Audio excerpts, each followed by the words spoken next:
come to this place to hear you speak to our hearts. Bless everyone who has come here. Open our hearts and our ears to you, and ask that you speak through your word and make it new in our hearts. In Christ's name, amen. So let us hear the word of God as we read it in unison. Immediately Jesus made the disciples get into the boat and go on ahead of him to the other side, while he dismissed the crowd. After he had dismissed them, he went up on a mountainside by himself to pray. Later that night, he was there alone, and the boat was already a considerable distance from land, buffeted by the waves because the wind was against it. Shortly before dawn, Jesus went out to them walking on the lake. When the disciples saw him walking on the lake, they were terrified. "It's a ghost," they said, and cried out in fear. But Jesus immediately said to them, "Take courage, it is I. Don't be afraid." "Lord, if it's you," Peter replied, "tell me to come to you on the water." "Come," he said. Then Peter got down out of the boat, walked on the water, and came toward Jesus. But when he saw the wind, he was afraid, and beginning to sink, cried out, "Lord, save me." Immediately Jesus reached out his hand and caught him. "You of little faith," he said, "why did you doubt?" And when they climbed into the boat, the wind died down. Then those who were in the boat worshipped him, saying, "Truly you are the Son of God." When they had crossed over, they landed at Gennesaret. And when the men of that place recognized Jesus, they sent word to all the surrounding country. People brought all their sick to him and begged him to come touch the edge of his cloak. And all who touched it were healed. The word of the Lord. Thanks be to God. You may be seated.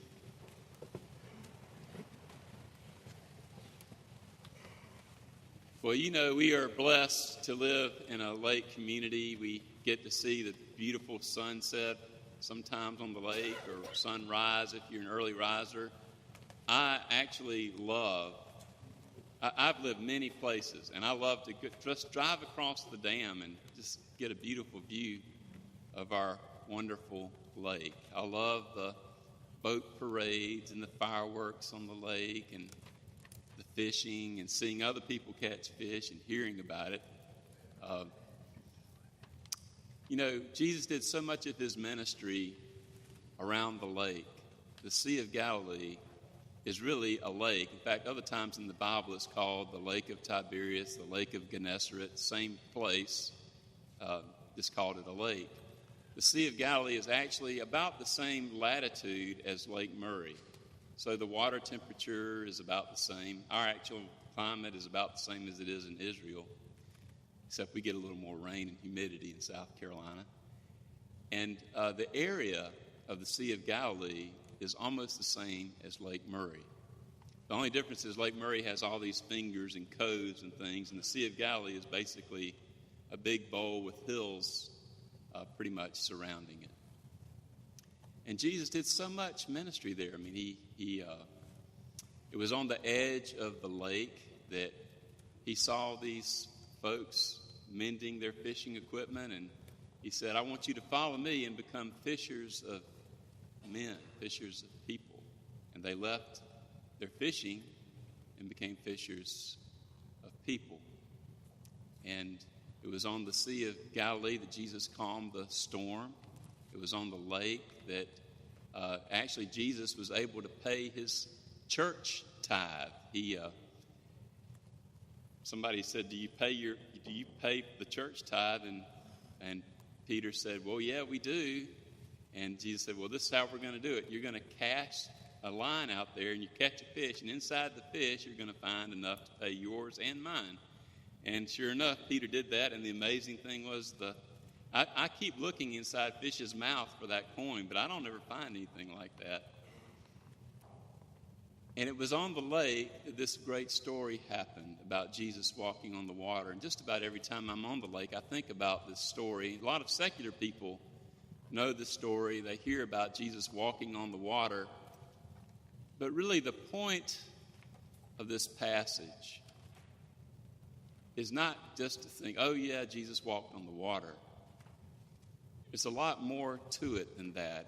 He walked on the water for a purpose, and it's that purpose that is the point. And that's what we want to explore today, and we're going to look at it by looking at the context of what happened, to looking at the call of Jesus to Peter to come on and walk on the water, and then we're going to look at Peter's doubt and how that affects us in our day. I think that's an important point in our day. So first, let's look at the context of what happened. I said last week, when we talked about the feeding of the 5,000, that Jesus wanted to get away after the death of his cousin, John the Baptist, and 5,000 people followed him on his vacation to the other side of the lake. Well, he fed the 5,000, then he sent them away, and then he sent his disciples off into the lake in the middle of a storm. Why did he send his disciples off in the middle of a storm is a good question. Why did he say, let's just wait here until the storm dies down? Didn't he care about his disciples? Doesn't he care that he sends them out in the middle of this raging storm, this raging windstorm? There is a reason for him sending them out, for his sending them out in the middle of the storm. And there's also a reason why we as the people of God are allowed by God to face problems and storms. This is the whole point of his walking on the water. The point of his walking on the water was not just to go, wow, Jesus can walk on water. Afterwards, they said, you are truly the Son of God. And they worshiped him, and he received their worship. They recognized Jesus for who he was because he came to them in the middle of their storm. Jesus sent them off, and then he stayed on the mountain to pray. And this is a good thing for us to see too. It is important for us to take some time to get away from the 5,000 people that are on your contact list and your cell phone and your iPad, to get away from the TV and the radio and spend some time alone with God, to re-energize yourself, to strengthen yourself. That's the example of Jesus. He sent them all away, and he stayed by himself. There's lots of examples of Jesus doing this, by the way. He sent them off into the storm. The reason he walked on water was he wanted to catch up with the disciples in the middle of their problem. And there was no boat that would get them there quickly, so God created water. Do you think God was surprised that Jesus walked on the water? So Jesus came to the disciples. They were surprised. And he came to them in the middle of their storm, in the middle of their time of need, to let them know that he cared about them and would help them through. We should not be surprised when we face the storms of life, when we as Christians face problems. There are people who think that Christians should never have any problems. At the minute you believe, your life becomes a rose garden or something. But in the Bible, it's full of examples of people who suffered and faced storms of different kinds. Job certainly suffered, and he kept his faith to the end through all the suffering. Abraham suffered and waited for a promised child to come. David suffered because of his own sins, and we do that as well. The prophets were certainly in pain and often martyred for their faith and their belief in God. And our leader, the one we follow, Jesus, suffered and died. And you say, if I, your master and Lord, suffer, should you not expect the same? Life is not a walk in the park. But the good news is we don't walk alone. Even in the storms, even in the problems of life, Christ comes to us to help us. He is able to come. We may think it's impossible for Jesus to be here with us in this terrible situation. We may think we're all alone, but do not doubt that even if Jesus has to walk on the water, he's going to get to you to help you. I like to watch people learn how to swim, especially in the summertime. They learn in different ways, I've seen some kids that just kind of, they hang on to the side of the pool and they learn how to kick and they put their face in the water a couple times and they're just off like a little minnow.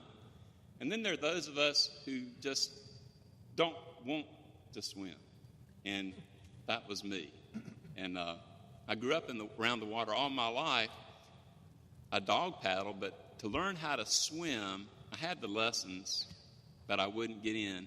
So finally, my father just picked me up and threw me in the water, sink or swim. And I swam. But you know what helped me a lot? God. It was my father who threw me in the water. My father threw me in the water. And I knew that if I started sinking, my father, even though he threw me in the water, was going to come get me. That's this lesson. We're out there in the storms facing our problems. We lose our job. We lose our spouse. We lose a friend. We're hurting. We're sore. And Jesus comes to us, even if he has to walk on the water to get to us. And then the other thing that happened is Jesus called Peter to come to him on the water. And Peter got out of the boat and started walking. Jesus wasn't the only one who walked on the water in this story. Peter also, an average guy, just a fisherman, started walking on the water toward Jesus. And all the disciples saw it. Matthew recorded it. That's amazing. Jesus is constantly calling us beyond our own abilities to do something for him. You ever had that teacher who called you to do something you didn't think you could do, or that boss who called you to do what you thought you could never do, or that coworker or that friend? Sometimes we have to be called out of our comfort zone to do something we don't think we can do, to challenge ourselves, take a step out in faith. That's what Jesus called Peter to do. Come. And so Peter started coming. I love Peter because Peter was really bold and courageous at first, and then he always kind of looked around him and said, "What am I doing?" So Peter takes a couple of steps out of the boat. He starts walking on the water, and then he says, "I've been on this lake 100 times. I've never walked on the water before. I've always sunk. I've always had to swim." And so what does he do? Takes his eyes off Jesus, looks at the wind and the waves, and starts sinking down. I like Peter. He was always that way. You think about it. He was the one who first of all the disciples said, "You are the Christ, the Son of the living God." And then the next thing he said, "Lord, but I don't want you to die," even though Jesus said, "I must die." And so the next phrase Jesus says to him is, "Get behind me, Satan." Peter started off great, had this great confession, then he failed. Peter said, "Lord, if everybody else runs away from you, I will never deny you." And he denied him not once but 3 times. Peter had great intentions. Most of us who believe have great intentions. I'm going to be good. I'm going to do it right. I'm going to make you happy, Lord. And then we find ourselves sinking down, denying Christ, giving up on the faith that we know we should have.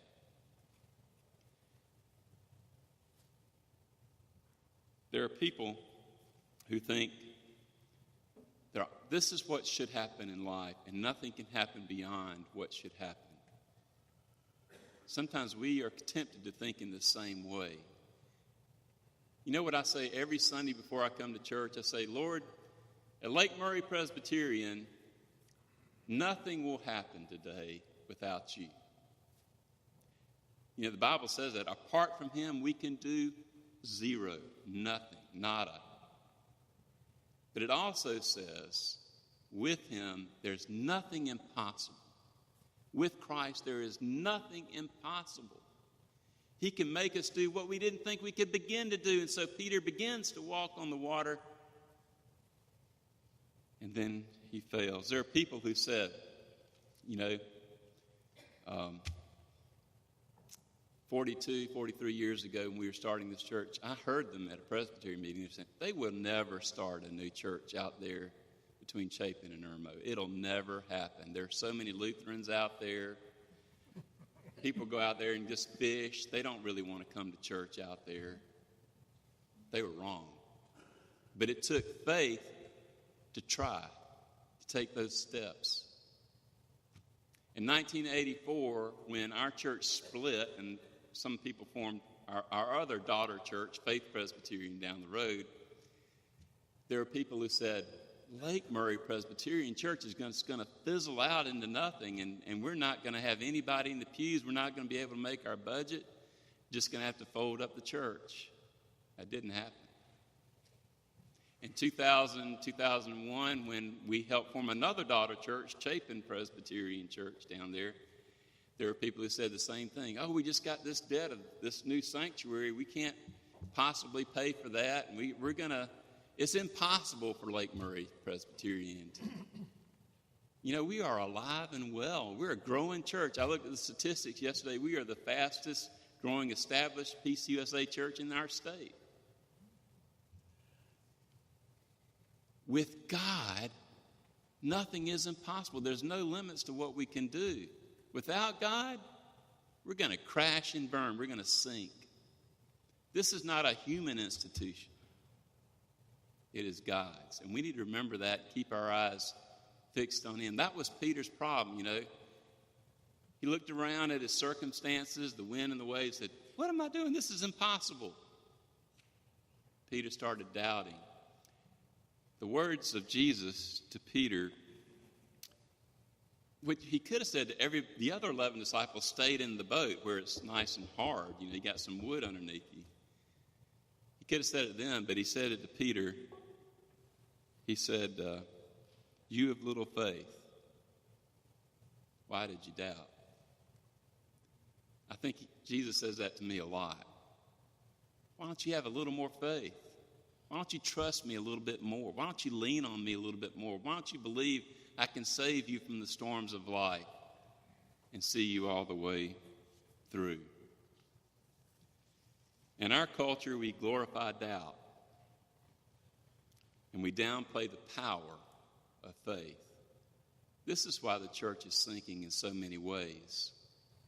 We look at what's measurable, and we forget the power of God to rescue us in the storms of life.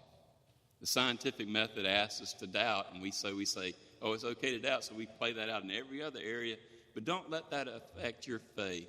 Jesus never glorified doubt. Never, not once did he say something like, he didn't say to Peter, okay, you're doubting, that's a good thing. Let's take this opportunity to doubt and grow from it. No, he didn't say that. He never said that. Doubt is a part of being human. It is a part. But it is not to be wallowed in or glorified. You remember what he said?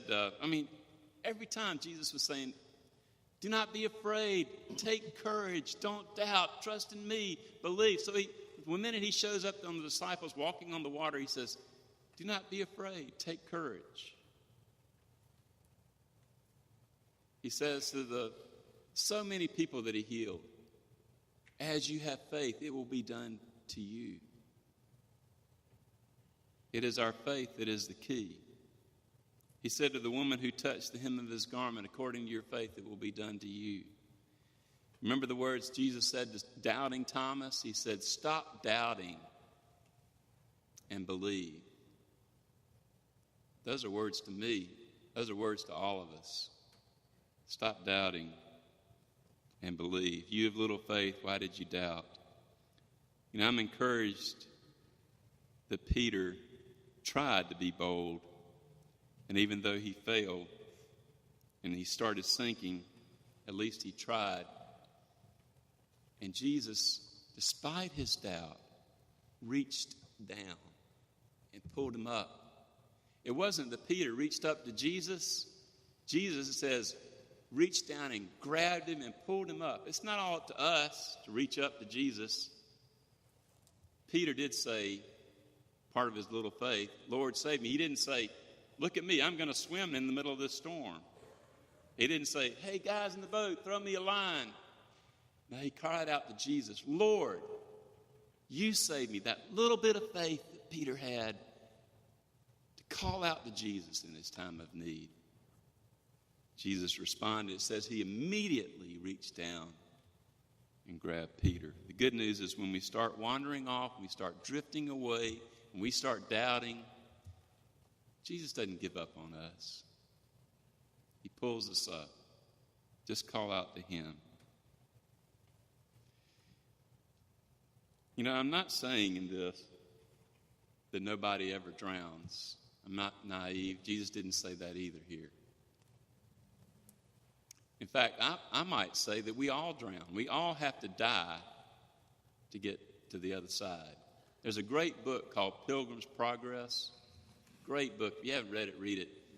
Pilgrim does all this stuff, goes through these valleys, goes through all these problems to get to the celestial city. It's an allegory. To get to the celestial city, and there's one thing left for him to do. He's got to cross the river. And the river's wide, and it's too deep for him to swim across, but he has to cross it to get to the celestial city. And he says, will it hurt? He's talking about death. Will it hurt? Am I going to make it? Is God going to see me through? And the answer was, you have to do it to get to the celestial city. We all have to die. Nobody gets out of this life alive. Maybe Jesus. Even Jesus had to die. To get to the other side, we have to go through the storms and even go through death. But Jesus reaches down and pulls us up and sees us through. With Christ, there is always hope. With every storm you face, even the storm of death, there is always hope in Jesus Christ. You know, when I was a boy, I went to a place called Pinewood. It's on the south side of Columbia toward Easley. And back then they didn't have huge swimming pools, not much, but it was a kind of a small lake or a big pond. And they had a huge swimming area they filled with white sand and had this diving platform there. That was where my dad learned how to swim over there, threw me in, I had to sink or swim. At Pinewood, they had two diving boards. They had one that was about 3 or 4 feet on the platform, and they had one that was about 20, 25 feet high. And I grew up going there, and I said, one day I'm going to go on that high diving board. I'm going to go there and jump off. And watched hundreds and hundreds of people jump off that diving board, and I thought, do flips and somersaults and jackknives and things, and I thought, I'm going to do that. 8 years old, I decided I'm going to climb up and do that high diving board. I saw a couple of my friends go ahead of me, and I started climbing, and about 3/4 of the way up, I looked down. It was not 20 or 25 feet. It was about 1,000 or 2,000 feet down there. That's what I thought. And there is no way I can live. I started calculating how far the lifeguard was from me, how far my parents were from me. They were way out there. There's no way they could get to me before I drowned in the middle of Pinewood Lake. And so I got to the top of the diving board, and I stood there. I probably stood there about 1 minute, but it seemed like about 5 hours. And at 8 years old, I did probably the bravest thing, which was full of cowardice, is I tried to walk down the ladder that I came up. And as I walked down, there were people making fun of me. Why are you doing this? You're too little. And as some other people said, you can do it. Try again. And I got down to the bottom, and one of my friends, Charlie is his name, said, come on, Ben, let's go back. I'm going to go with you. And if you need me to, I'll even jump off the diving board with you. Now, you're not supposed to do that, but he said he would do it. So I said, okay. So we both went up the ladder together. He was right behind me. He said, go on. He didn't push me. He said, go on, you can do it. And so I jumped off, and then I went back up and did it again, and went back up and did it again by myself, went back up and did it again. Had a lot of fun.